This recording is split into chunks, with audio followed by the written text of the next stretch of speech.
Hello, everybody. Welcome to our last webinar of the year. I'm Amy Siegel. I'm the Director of Programs here at ASA.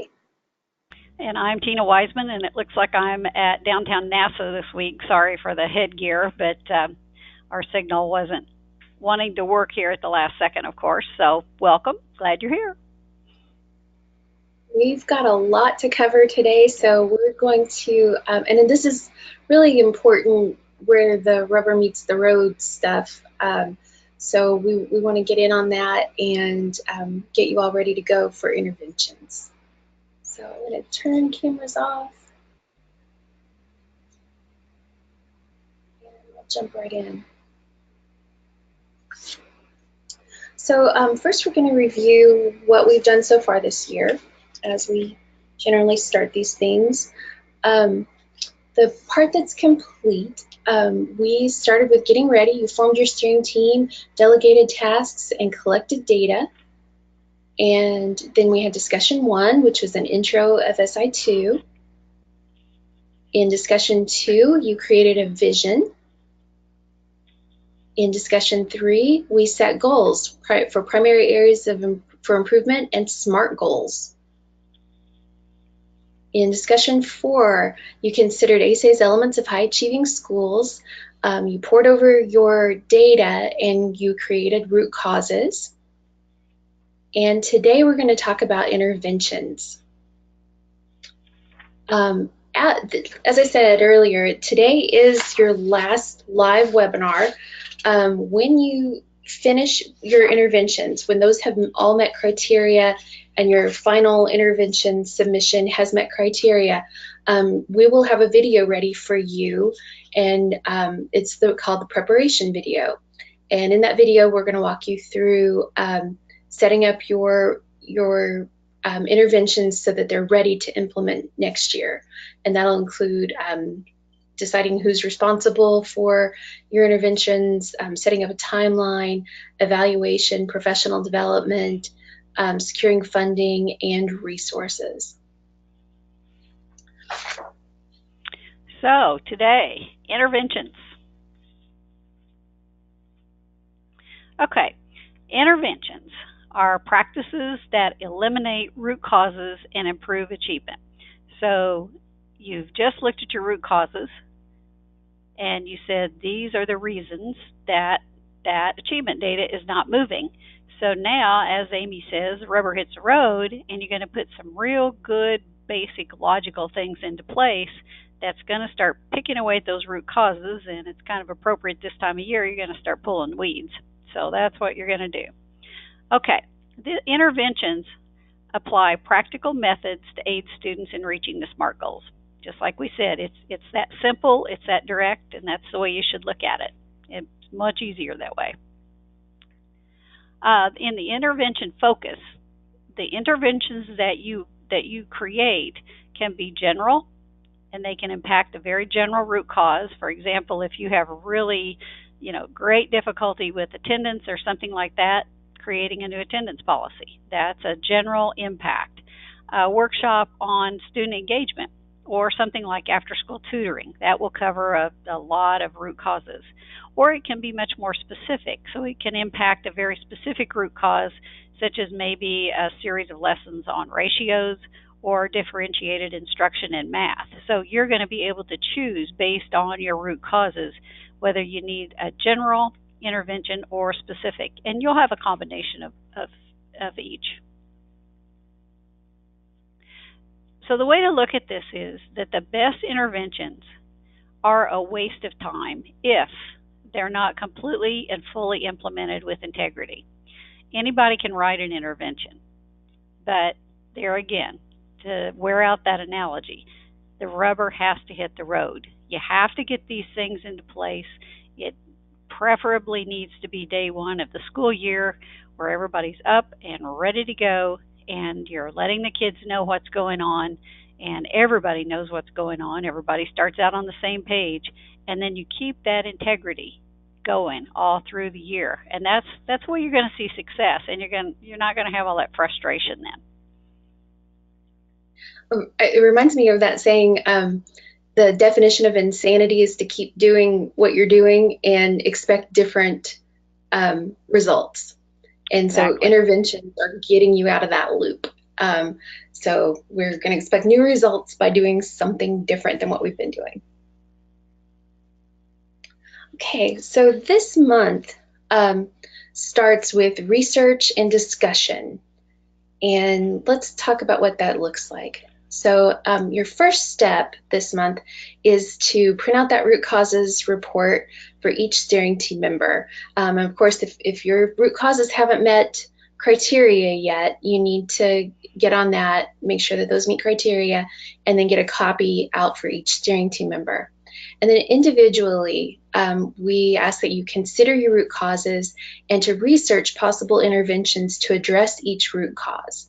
I'm going to show you in a little bit in the online system in your tools in step 3 for this month. We have some links for you. And those go to the SI2 school-based interventions. It's a database of interventions that SI2 schools have been entering for years and years now. We also have the College Success Network community-based interventions. Not everything has to be school-based. So if you've got some areas where it would help to bring in your community, this is a good resource to think about how the community can address your root causes. And then we have the ASA Conference on Learning session descriptions. And those are from the conference that we held for about 10 years. So we have about 10 years worth of session descriptions. And those came from schools who were implementing interventions and came to the conference to present on them. And then Google is your friend. There's a lot you can find out online. So for each of your root causes, try to identify interventions that could address that root cause and that you could put in place next year. Your second step is going to be to bring your individual research to your steering team meeting and discuss possible interventions for each root cause. And then we want you to come to consensus. Which interventions will we implement next year to address our root causes? So we're hoping at the end of that meeting, you've got a good list. And then you're going to be working together to plan how your team will develop the intervention components. And Tina's going to be going over those intervention components in detail momentarily. So you want to plan those out and plan them well, because again, if you haven't planned well, you're not going to be able to put it in place next year, and then nothing is going to change. So I'm going to switch over and look at the online system.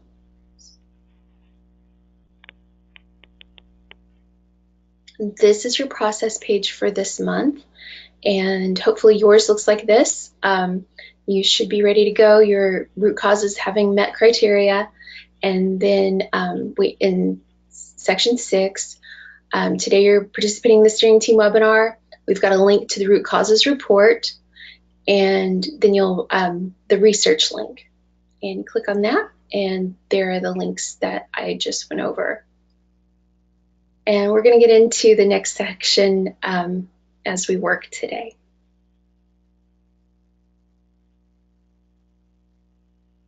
Alrighty, so now we're going to get down to the actual components of the intervention. And as you can see, these are broken down into 3 areas: description, external expectations, and initial preparation. And Amy will be showing you this online again, just like she said. So when we say tab 1, you will literally see a tab there, and she'll show you all that. But in tab 1, you're dealing specifically with a description. And of course, just like anything else, the more descriptive you could be, the better. And the more very specific you could be as far as not using a bunch of abbreviations and initials and everything, because remember, there's going to be more than just a handful of teachers looking at this next year. So you want people that we have our own alphabet soup that we kind of follow. So make it readable. And within that, you're going to have a title, And we're not looking for the next uh, Hemingway or anybody else with catchy titles. The simpler the title, the better, and the more specific that it is, the better. So you don't need to have the big, lengthy title. Um, I'm an English major and have taught English forever, and one thing I can't stand are titles. I'm the lousiest title writer ever. So that's you just kind of have to not worry about that. So there again, short and descriptive, no extra points for creativity, just clarity and brevity. Amy was reading my mind on that one. Okay, then we get to the description, and the description very clearly explains the intervention. Remember that adults will implement. So it's going to be the adults implementing the intervention that then is going to be helping the kids get rid of root causes and then getting that data to improve. So very clearly explain the intervention that adults will implement, and then it also states which adults are involved and what they will be doing, and it also specifies which student groups, if any, will be impacted. So there again, just some key things that you need to go along with to read. Okay, and then the third part is root cause connections. At least one root cause, or as and the external expectation, has been linked to the intervention. And just kind of, as you can kind of jump down there and see that the external expectations are those that are expected to be covered by the interventions, and those are going to be items from Indiana Rules and Regs and Title I. So keeping that in mind, that's what external expectations are. So with those root causes or external expectations being linked to the intervention, be very careful to make sure that the intervention will work toward eliminating the root cause. Otherwise, that achievement data won't move. So you need to have very, very tight links on all of this as you go along. So then we get into the student group or groups focus, and this is if applicable. In some cases, it might be all the students that are affected by the intervention, but if you have a very specific student group focus, make sure that it is appropriately selected based on the intervention description and the root causes targeted by the intervention. So for example, if you're doing something that might be for your bottom 25% of your kids academically, then you want to identify them as such. So just always, it doesn't have to be real nitpicky because it may be general. It may be or it may be attendance or something like that, which would affect all students. But if it is specific, make sure that it shows up that way. Then you also will look at the ASA elements. And here again, you see those. Those should look familiar by now. These are the elements have been appropriately selected and aligned with the description. So does that description and its intervention, does it deal with expectations? Are there expectations that you have for student success? Is that part of it? Is it something to do with curriculum or instruction or assessment? Maybe it's an extra time or extra help item. Maybe it's something with student guidance, or maybe it's just the whole learning environment. So make sure that you go through and you think these out as you go along. And by looking at these different things, it will help you to write a really nice description. You're also going to be looking at impact levels. And we have three different ones that we look at. First of all, we look at high impact inside. So if it's going to be something that is really hard hitting and it's in the classroom, and you can see here these would be the specific interventions: alignment of math curriculum with standards, series on lessons of ratios, differentiated instruction. Those are going to be very, very high impact inside the room. Kids get in the building, get in their chairs, and away we go, and that's the actual intervention. Another type that is high impact, but it may be outside, is having something like a math club. So math tutoring after school, you're still going for the high impact because you're going to, it's going to be directly related to achievement data, but it's going to be after school, so it's outside.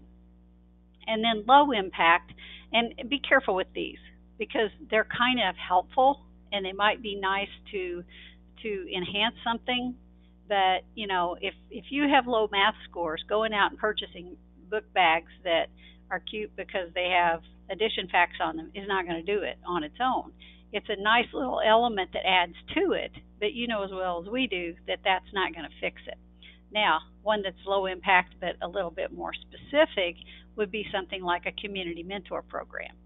So you may have, you know, something where you want the community to come in. You may have big brothers, big sisters. You may have, you know, who knows what. But anyway, that would be a low impact because it's outside. It's not affecting everybody, but still, it's going to be very useful. Okay, then we also go into the energy level. So if it's high energy, it's going to engage all educators in a major way. So if you have, you know, like um, everybody in the school, all teachers are going to be doing this. A really good example of that would be in an elementary school with the reading plan. That's going to engage every educator in that building at grade level. Medium energy would be engaging many educators in a major way. So it might be you know, your English department. You know, you've got lots of English teachers out there. So maybe it's going to be the entire English department, say 7 through 12, and they're going to be doing some sort of an intervention. Low energy doesn't mean it's anything less, but you see that it keeps narrowing the scope. So it will engage a few educators in a very major way. So it might be that if you have, for example, um, you know, like your higher level science classes, if it's chemistry and, you know, advanced chem and, you know, these kind of things, it's still going to be a major thing, but it's going to be very few people that are actually affected by it and few students in accordance with your entire population. So that's why we would call that low energy. And then sometimes you have low energy because it engages everybody, but it's minor. It's just kind of it's filling in a gap that was there. So it's needed, but it's not this all-encompassing thing. And then finally, low energy continuation. At one time, it was high energy, which you're obviously not going to really have any of these this year for next year's plan. But in years to come, something that used to be high energy, but it's low now because it's become common practice. And so you want it still on the plate. You want it still going. You want it there as a reminder, but it's humming along and it's doing all right. So that's where the low energy continuation would be. Those might also be things that you're only doing to meet those external expectations that you've been Yeah, doing for a while, but you need to have them in your school improvement plan to show that you're meeting those expectations. yeah, and it be, you know, have, you know, some of those expectations that be highly qualified, you know, just making sure that your teachers are staying highly qualified. Most buildings I talk to have all highly qualified teachers anyway. Tina, your phone is cutting out just a little bit. We're missing some of the words you're saying. I thought I'd let you know. While you have a look at that, I'm going to jump in on how these interventions, we'll look at tab 1 in the entry. So after you've had your discussion and you're ready to start entering your interventions, post-discussion tasks, step 1, enter interventions. So we're going to go to the interventions page, and the school is just like you. They haven't entered any interventions yet. We do have a preview of the rubric, and that is a useful thing so that you can see what it is Tina will be looking for when she evaluates your interventions. And she is going to evaluate each of your interventions separately. So let's have a look at adding. So as we said, on tab 1, you're working on your description. And so we put in our title. We'll say that we're creating a new attendance policy. And I'm not going to write a long description.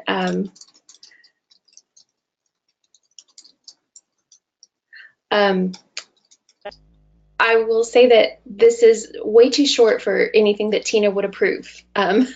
So be sure that you go over those expectations for the description and the advice that she was talking about just a little bit ago. What you're going for in your description, as she said, is that anyone who picks up your plan would understand what this intervention is going to do. So it's really your overview, and you want to be specific and you want to be complete. Are you back, Tina? I think I'm back. Okay, good, good. Okay. And then in root causes, so we would check the root cause that this is related to, and obviously that's attendance is low. Our student group focus. In this case, does this intervention specifically address the student group that appears in parentheses after any root causes that you checked above? Now you'll notice that some of my root causes say things like free reduce or grades 3, 4, 5 males. If that were the case, if I had checked one of those, then the answer to that question would be yes. And I would see my student groups, and I would just go ahead and specifically, if let's say it was addressing the grade 3, 4, 5 males, I would click on my grades 3, 4, 5 and male. But in this case, this is a very general intervention, so I say no, and I don't get all of those questions. When I go over the elements of high achieving schools, this one doesn't really address any of those elements, so I'm going to say none. And the impact area, this is really an outside the classroom, and that's because we're not asked, we'll say that in this particular attendance policy, it's something that's really happening more in the office than it is in the classroom. So it would be outside the classroom. And energy level, I'm going to say low, because it's not so much a change that lots of teachers are making, it's really just a few people in the office who will be making a change. And then we have a decision we can make here. We can ask, please do not include this intervention in ASA searchable database. And I'm going to click that. If you're developing an intervention and you think it's something that other schools would be interested in, go ahead and share that, because that's how schools learn. If it's something that you'd like to give it a few years and make sure that you get it down pat before you share that, that's fine too. You'll be looking at these next year again. And then since I've filled in all of my boxes on this tab, I can click entry for this tab is complete. And then I click save. And you'll notice that at the top of my entry page now, I have my title and I have a check mark next to description. And that's just so if I have to stop now, I can come back later and know that I've already done everything in the description and that I can move on to the next section. Are there any questions about tab 1, either the entry or what it is you're developing?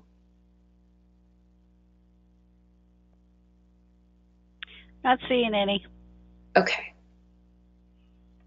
Move on. Okay, I don't know whether to talk really fast or we'll just see what happens here. Tab 2 that Amy just showed you on the online system, that one shows the external expectations, and it's just exactly what we told you. It's you checked originally on your SIP uses page, which was section 1 of the VTA process, whether you wanted us to check for Indiana rules and regulations or Indiana rules and regulations in Title I school-wide. Well, actually, they're all separated, and then we put some together because there are some overlap. Title I school-wide or Title I TAS. And so based on your rules and your uses page, that's what determines what's going to show up on the crosswalks and everything that we check. So if you have any questions about that, be sure and get in touch with me, and we'll make sure that it's exactly where you want it to be. So with Indiana rules and regulations, these are the things that you need to have in the plan. So you're going to need to have your attendance information. And one good thing to do with that is put the link of where people can see your attendance policy. You never want to run into the issue where a parent says, I never saw this attendance policy in my life, and you don't give me any information on where to have it. Remember, your SIP is a public document. So that attendance policy, talk about it a little bit, and then talk about, the link of where it's at, if kids are given a hard copy, or if they have to have it signed by a parent or guardian. Hey, Tina, we're losing you again. Um, I'll try to pick up while you sort that out. So additional Indiana rules and regulations you need to have in your plan. Guardian and sit back to school. So Tina? all that kind of information. Hey, Tina. I'm not sure if you can hear me, but you're kind of cutting in and out. And I'm going to go ahead and jump in on this while you sort that out, okay? Okay. So grades 8, if your school has grades 8 through 12, you'll need to offer, you'll need to have one intervention that includes something about your academic honors diploma and core 40 courses. All schools K through 12, with any of the grades K through 12, need to have a cultural competency professional development intervention and an Indiana cultural competency plan. So you'll want to be sure you reference that in your intervention. Again, K through 12, technology is a learning tool. That needs to be reflected and covered in at least one of your interventions. Schools with grades 6, any grades 6 through 12, needs to have an Indiana graduation plan. And grades K through 5, if you have any of those grades, you'll need to have a reading plan reflected in your interventions. K through 12, a high ability plan, and K through 12, Indiana school technology plan. So let me check. Tina, are you back with us? I doubt it. Oh, yes, we hear you. Oh, am I? Okay. Yeah. Yes. I have absolutely no idea why this is doing this, because I'm not getting any kind of signals or anything. It just disappears. So I'm not sure how reliable this will be. Okay. I'll let you jump back in, and if it comes up again, I'll let you know. Okay. In the meantime, sorry folks. It's technology at its best here with with our online, not our online system. It always works well, but it's just our general technology here. So the second part that you want to look at is Indiana rules and regulations and Title I schoolwide. And like I said, there are a couple of these that are intertwined. So parent involvement and safe and disciplined learning environment. And do take notice that a safe and disciplined learning environment is your Indiana student behavior and discipline plan.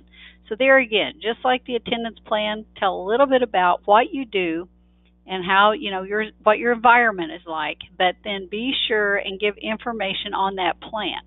So tell where it's located, tell how it's distributed to the students, and give a little bit of information on how parents or guardians are are notified in the case of problems with behavior. Still good? Yes. Okay. Going on then to Title I school-wide, and you're going to have several here, but I know you're not surprised by that. But you'll notice that when you look down through here, that some of these can, and we're really against generally grouping.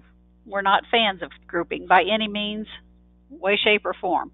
But some of these could be in the Title I school-wide, because you'll notice when you go down the fourth one, recruit and retain highly qualified teachers, recruit and retain highly qualified paraprofessionals, notify parents if a teacher or teachers are not highly qualified, and then assign only highly qualified teachers to low achieving students.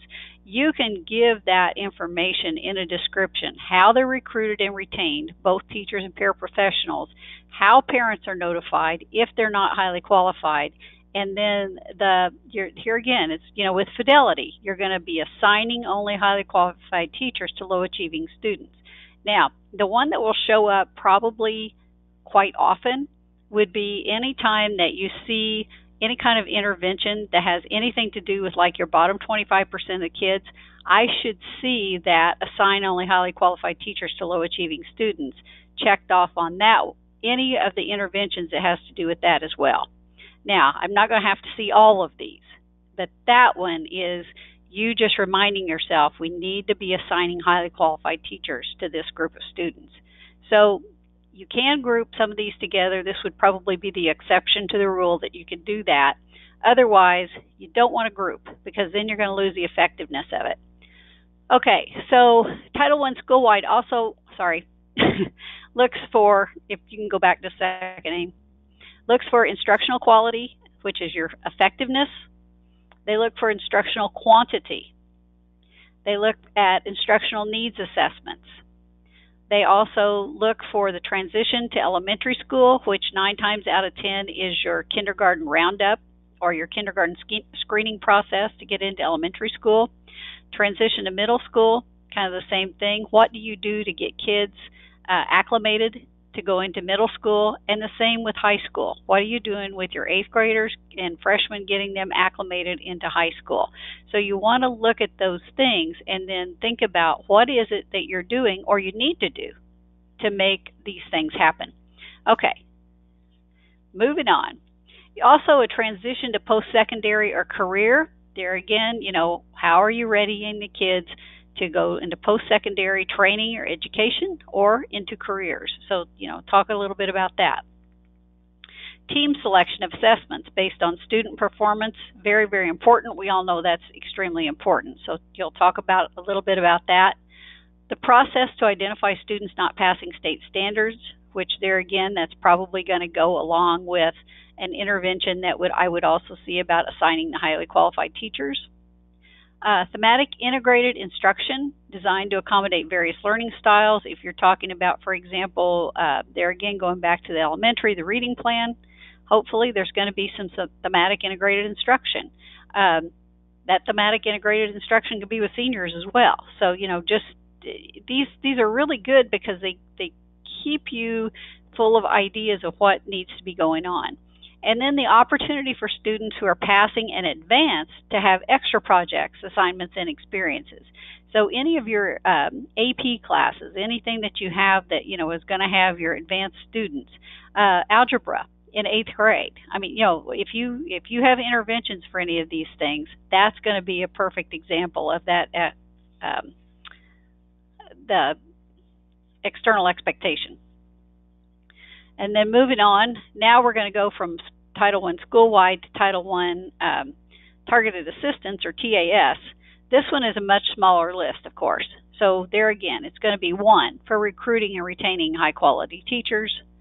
You're going to have the transition to elementary school, which we've talked about. The 3rd one we've talked about. The 4th one, instruction that strengthens the core academic program. There again, I know I'm wearing this out, but the reading plan, perfect example. And then providing accelerated high-quality curriculum, including applied learning.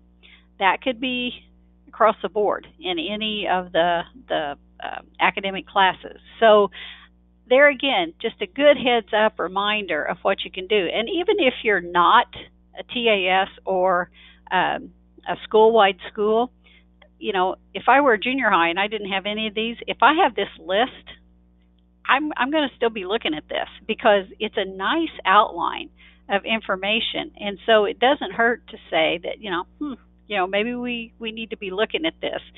Just kind of a reminder of things that we need to add to further enhance the intervention. So as you begin developing those interventions, don't fall into practice of forming the intervention around the external expectation. I would say there's a couple of exceptions to that I just gave you, and that would be more or less the attendance and the behavior plan. Other than that, the interventions are first formed based on eliminating those local root causes. You want to keep it at home as best you can.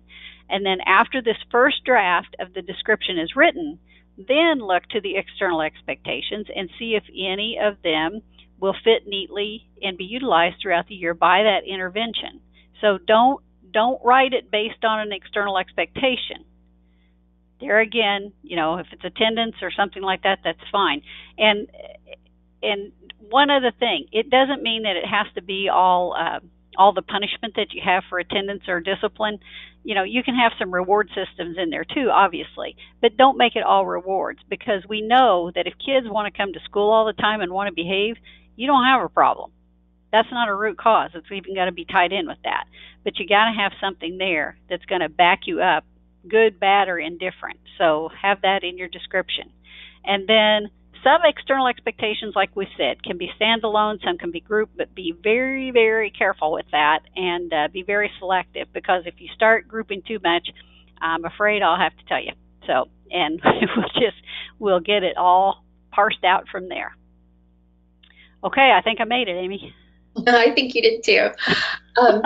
If you have any questions, I know that what we're talking about with grouping and standing alone and all of this, that it can be confusing. So, to say the least. Yes, and Tina remember, she is there for your to guide you at any time. Don't forget to call. Don't forget to email. If you want to run something past her and say we're a little afraid that we're getting too many things grouped into one intervention, run it past her and she'll give you an early call on that. So let's have a look at the online system at tab 2. Oh, here we go. So we did part 1, intervention description, and now we're going to look at external expectations. And this school happens to be a DF accountability school. So there are several areas that that I might need to check on my intervention. In this case, none of those seem to do with our attendance policy. So we come down, and in our external expectations, we might, I'm sorry, I forgot to check none under DF accountability. But then in external expectations, we do have attendance here under Indiana rules and regulations. And as Tina said, there are places where if I'm both Indiana rules and Title I, those get grouped together. If I'm only Indiana rules, then the parent involvement and the safe and disciplined learning environment, those are going to show up under just Indiana rules and regulations. So it'll depend on your uses choices, your SIP uses choices. And then under school-wide, I'm not seeing anything to do with my attendance policy. And Amy, you can put parent involvement. Oh, if my attendance policy involves parents. Yeah. And it should, because definitely should, yeah. We're in a demo elementary school, and especially, I know a lot of schools will say it's not so much the attendance rate as it is the send rate. So parents should be involved in that. That's absolutely true. So now the entry for tab 2 is complete, and I save. And now I've got a check mark for tab 2. One of the things that we warn schools about is getting click happy. What we say is when you check too many boxes and they really don't have anything to do with this particular intervention. So if I put in safe and disciplined learning environment and technologies learning tool, and if I'm just checking things to check boxes, I'm really not doing myself any favors. And that's one of the things that Tina will probably let you know about if she feels like you've just checked boxes that don't seem to have anything to do with your intervention. She's either going to ask you to put it in the description so that it's clear what it has to do, or she's going to ask you to uncheck some boxes. So definitely, that's going to happen. Yeah. So critical thinking on this, and making sure, yes, there's a very clear connection between the intervention I've described and the external expectations I'm checking off. Okay, so back to presentation.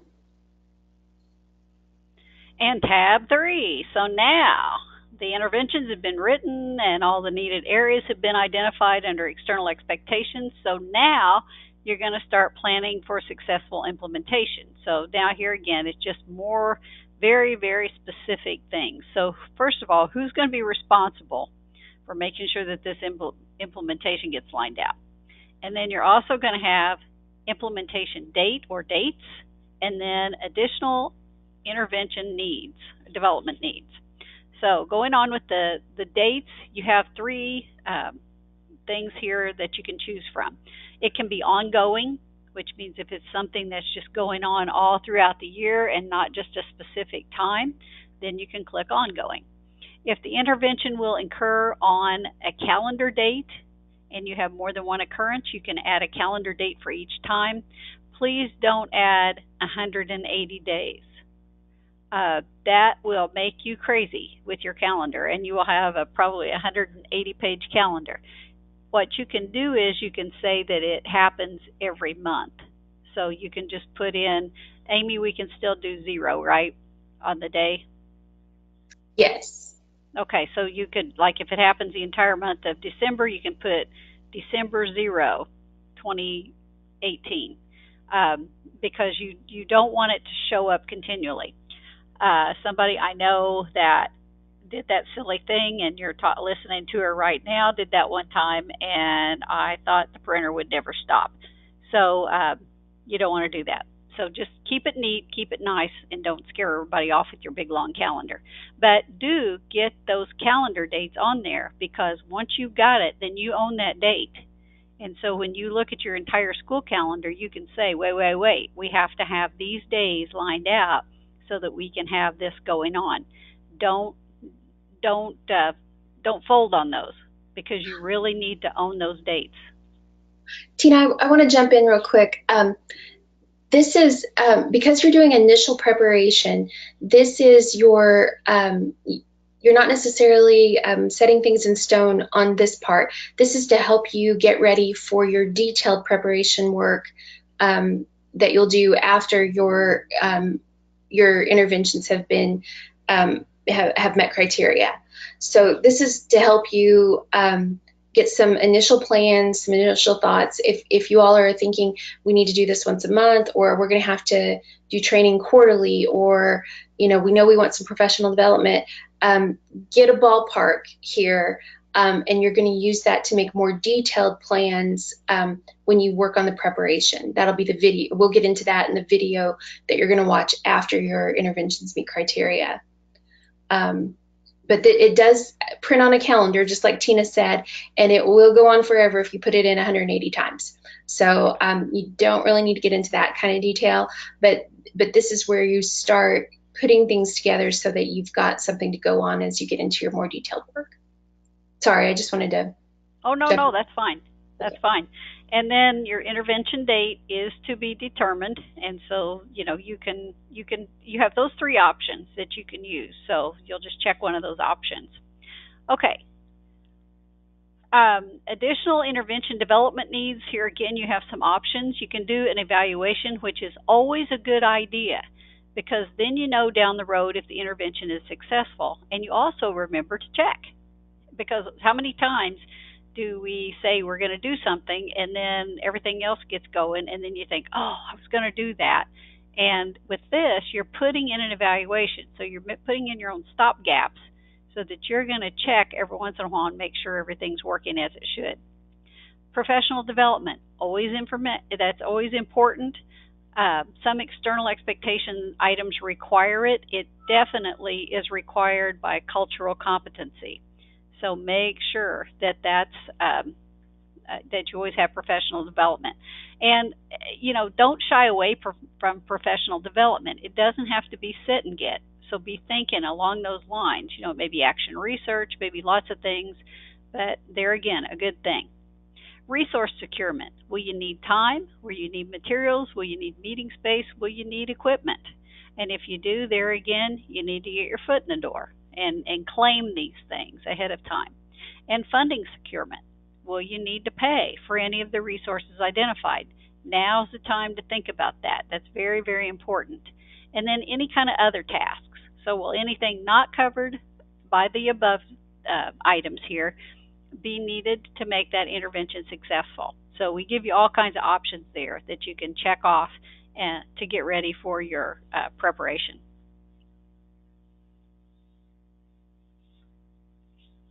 Let's have a look at that. Our last tab on interventions, initial preparation. So the first thing, we'll put in a person responsible, and in this case it's me. And you want to identify early a person responsible, and if that's somebody who's not on your steering team, make sure that you are talking to that person and including them in this. So pull in who you need at this point. Again, as Tina said, on our implementation dates, we can say ongoing, which will be daily or weekly. We can put in a specific date. We can also use this to do monthly dates. So let's say that we're going to start on August 15th, and we can do that. We can add an August 5th or the 15th. Oops. For every month we need to. Of course, some of them are going to be on Saturdays. So that's how we add more than one date. We just click on the add another date, and then I can put in as many as I need. So, but we can also, if we're not sure, if it's just one of those things where, you know, we're just getting into this and we're really just not sure what date, or let's say that it's something that's professional development and we've decided we do need to have somebody from the outside come in, we're going to have to get calendars, we're going to have to get permission. It could be that the intervention date is to be determined. So you can just select whichever of those is most appropriate. Again, this is to get you started. This is not the end of the story here. You're going to be getting much more specific and much more detailed when you start working in preparation. And then, as we said, the additional intervention development needs. We like to do evaluation. We like to collect some data and find out if what we're doing is working. In this case, on our attendance policy, we probably don't need professional development, but we do, let's say we're going to be sending some stuff out, we're going to need some resource securement and some funding securement. So this is what we'll set up. These will be tabs on your preparation. So you're setting that up now. You can come back and change it later if you need to. Once you get into the next stage of your work, you can always come back to your initial preparation and change the tabs that appear. For now, we'll say this is what we're going with on our plan. We click entry for this tab is complete and save. Okay, so now all three of my sections are completed. And I can go back and select another intervention. This brings me to the interventions menu, and I've got my new attendance policy. If I want to go back and edit it, or let's say that I get a status that it needs revision, I come back here and edit my intervention. I've got a report I can look at, and it does let me know that it's not yet approved, but that's everything that I entered. So if I want to print that out and talk to people about it, I've got that available. And then this is where I submit my intervention for review. And as I said, we're going to be doing those individually. And just check my boxes just like normal. And now attendance policy has been submitted. And to add another one, we just go through the same process. Okay.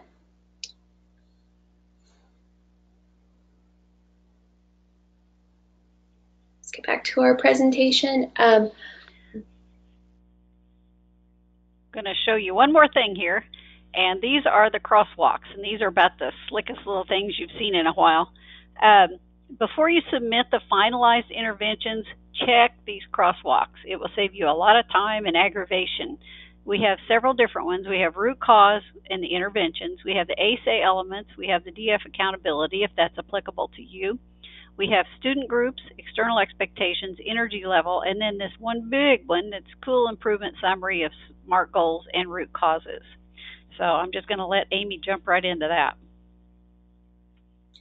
Okay, we're going to change schools over to, this would be a school that's a little farther along than you all are. So this school has 6 interventions that have met criteria so far. And down below, I've got my crosswalk reports. And I can check the crosswalk reports even if I can't submit them yet. So as I'm working, I can open these reports. So we're going to start with looking at the root causes interventions crosswalk. So in this demo school, we have several interventions listed down the left side, and our root causes are listed across the top. And here we just check off. These are the boxes that this school checked as they were working. So these are the root causes that they checked. This intervention is going to address this particular root cause. And we give you the full text of the root cause at the bottom because sometimes those do get cut off. And then our next one is the ASA Elements Interventions Crosswalk. And this gives you a check to see, did we meet those ASA elements? Do we have something in our plan that looks at each of those? And in this case, the school does not have anything for expectations and does not have anything for student guidance. And that might be okay. If we've covered, the others pretty hard and this is what we're focusing on, that might be all right. But it's something we want you to consider because, again, these are the elements that we've found over the years. If schools address these elements, then they tend to move their data. This school does not have the DF accountability crosswalk because they are not a DF accountability school. The next one is the student groups crosswalk. And so we have our student groups, and these were student groups that were identified in our, these are all of the student groups. But you'll see in orange, if you see in orange here, a student group, that means that they were identified in root causes as a group that was being affected by the root cause more than other students. And so what we want to see is if we say that males are affected by a root cause more than all the other groups, we want to make sure that that at least one of our interventions specifically addresses males. And that's so we know that group is getting what they need to improve. This is one of my favorite crosswalks because a lot of times when we're poring over data, we'll identify these things. But once we get to interventions, we start thinking very generally, like how this is going to play out for the whole building. And sometimes this can make us go back and say, you know what? Our boys are having a hard time in whatever, and we need to make sure that at least one of the interventions is going after those boys. So we got to write another intervention. And then number 7, we get into the external expectations crosswalk. This is really to help you, have we got everything that the state of Indiana and Title I and everybody else who's going to be looking at our plan or could be looking at our plan, do we have everything that they require? So in this case, this school does not have a lot of the things that are required. And this school would need to go back and make sure that they have entered those. So it could be that they've really just focused on their root causes. Their root causes didn't necessarily meet these external expectations. So now they have to think about, what are we already doing in our building, or what is something that we could do to make sure that we're meeting the expectations of the state or Title I, and go back and drop those into our plan. It's a really good check. So in this school, for their external expectations, they have Indiana rules. They have Title I school-wide. And notice that we have these in the no's here are red and they have an asterisk. So that means that there's a note down here. And those are all external expectations that must be addressed by at least one intervention. So we're just trying to give you a heads up and warn you that you've got to go back and put some more things in your plan. Okay. And number 8, it's our energy level crosswalk. And that's just looking, this is a really good check to see, are we biting off more than we can chew? If all of our interventions are high energy level, we could be just taking on way too much in the first year. So, we might want to look at, how can we back off on some of this? Do we want to wait on some of these interventions? Do we want to do something that meets a requirement that isn't going to pull in quite so many people? On the other hand, this school has no high energy interventions, and we would probably be a little worried that they weren't doing enough to actually move their data. And so if they didn't see it themselves, I can pretty much guarantee you that Tina's going to be asking the school, why aren't there any high energy interventions here? And it could be, we have we're losing our principal of the last 15 years, and we're going to have a new principal, and there's going to be a lot going on, or we have a huge building, there could be reasons to not have high energy interventions in a year, but it's unusual. It would be something pretty extraordinary. So have a look over this and really think about what is it that we've put together as a package. And then, again, Tina called this the big one. This is the school improvement plan summary, and it's the SMART goal root cause intervention crosswalk. So on this report, you'll remember in your root causes, we had you identify general root causes that affect all SMART goals. So we'll list those root causes across the top. So absenteeism and for some reason this lists external expectations across here. I'm not entirely sure why, but we'll have a look at that after the meeting or after our webinar today.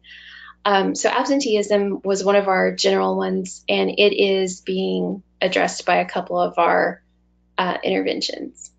So then our more specific root causes, this one was identified with grade kindergarten percent mastery of math indicators on standards-based report card. So these are the root causes that were impacting that goal, that SMART goal. And then these are the interventions where we see our check marks that are addressing those root causes. So it's just a good check to say, for each of our SMART goals, looking at those root causes, do we have interventions in place? And if we don't, do we need to do more? So that'll go through all of the SMART goals. And that's where your plan really, all of the big pieces you've done, your SMART goals, your root causes, and your interventions all on one report. So once you have looked through those, once you have, in step 1, you would do your interventions. This is one of our, actually, let me switch back over to your first year school. We'll go to the process page. We're in section 6. Okay, so we've entered our interventions, and in this case, we're showing 1 submitted. After I've finished entering the interventions, and I've been keeping an eye on my crosswalks, and I make sure, yes, this is everything we think we need to submit, I go to step 2 and confirm that I've entered all the interventions. So it'll list for me, in this case, I've only got 1 intervention in, but it's going to list all of our interventions, and it's my chance to go, yep, that's everything. And I check and confirm. And now back to the process page, and that has been submitted or confirmed. Sorry. So Right now, though, right, I can't, I still can't submit excuse me, crosswalks because my interventions have not met criteria.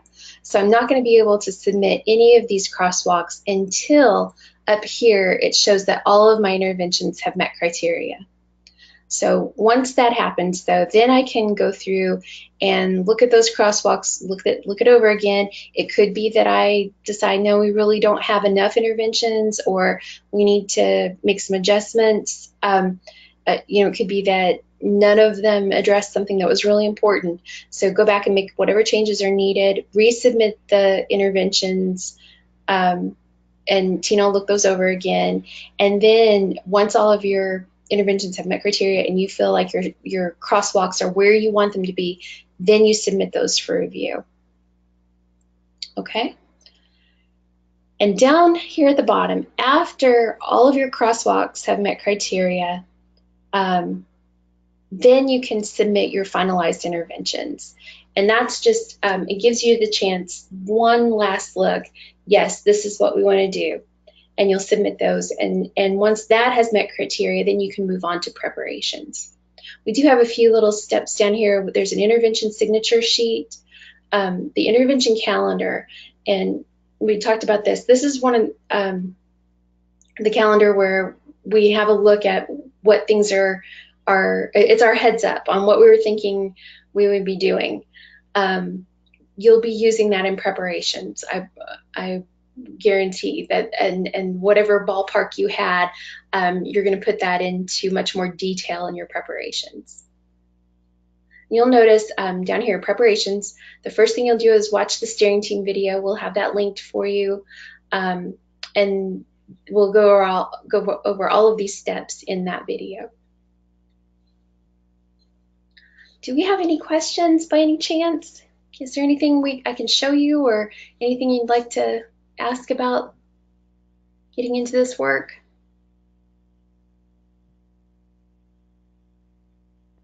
They're a quiet bunch. They are a quiet bunch today. Okay. Feel free and call, though. Yes, absolutely. After you've had a chance to stare it down for a while. I always have to stare things down a little, so just feel free. Give me a call. I'll be here till 8 tonight, and I'll be in then tomorrow from 8 until 2 and Friday 8 until 2. I'm sorry. Tomorrow I will be gone for a few hours. I do have a funeral to attend, but just leave me an email or a phone message and I'll get back with you before the end of the day. This is really all big stuff. I imagine over the next few weeks you'll want to have lots of conversations with Tina, and I really encourage you to do that. As you're getting into this, it is it's key.